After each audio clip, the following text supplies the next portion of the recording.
Hi guys, কেমন আছো সবাই? আশা করি সবাই অনেক ভালো আছো।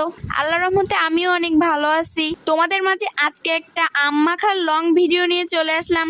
অবশ্য ভিডিওটা মাত্র 1 মিনিট 52 সেকেন্ড। চলো আম মাখা করা যাক। আম মাখা করার জন্য আমি প্রথমেই কিছু শুকনা মরিচ ভেজে নিয়েছি। এরপরে গিয়েছিলাম আমাদের আম বাগানে, এখান থেকে কয়েকটা আম কুড়িয়ে নিয়ে এসেছি। এখন সব আমগুলোকে ভালো করে ছিলতে হবে। আমার সাথে আমার আরো একটা ছোট বোন ছিল, ও যে পরিমাণে বক বক করতেছে, অতিরিক্ত কথা বলে, আমিও কথা বলি, কিন্তু ওর মতো এত বেশি না। ও কথা বলার সময় আমি শুধু ওর মুখের দিকে তাকিয়ে থাকি। এত বেশি কথা কিভাবে একটা মানুষ বলতে পারে, এটাই শুধু আমি তখন মনে মনে ভাবতেছিলাম।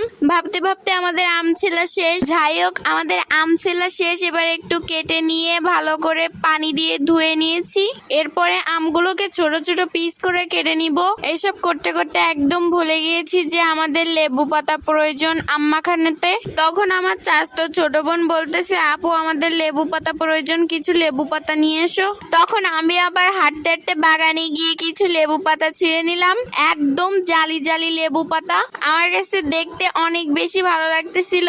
পরে আবার হাঁটতে হাঁটতে চলে আসলাম। আসার পরে আমার ছোট বোন লেবু পাতাগুলো ভালো করে ধুয়ে সেগুলো ছিঁড়তেছিল, আর আমি এদিকে এই দুইটার মারামারি দেখতেছিলাম। দুইটা মারাত্মক লেভেলের মারামারি করতেছিল।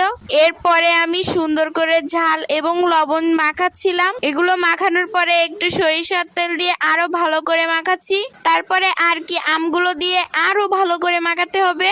যত মাখানো হবে তত ভালো লাগবে। আম মাখাতে মাখাতে এদিকে আমার হাতের অবস্থা বেহাল। এই তো আমার আম মাখানো শেষ। আমার আম মাখানো কেমন লেগেছে অবশ্যই কমেন্টে বলে যাবে।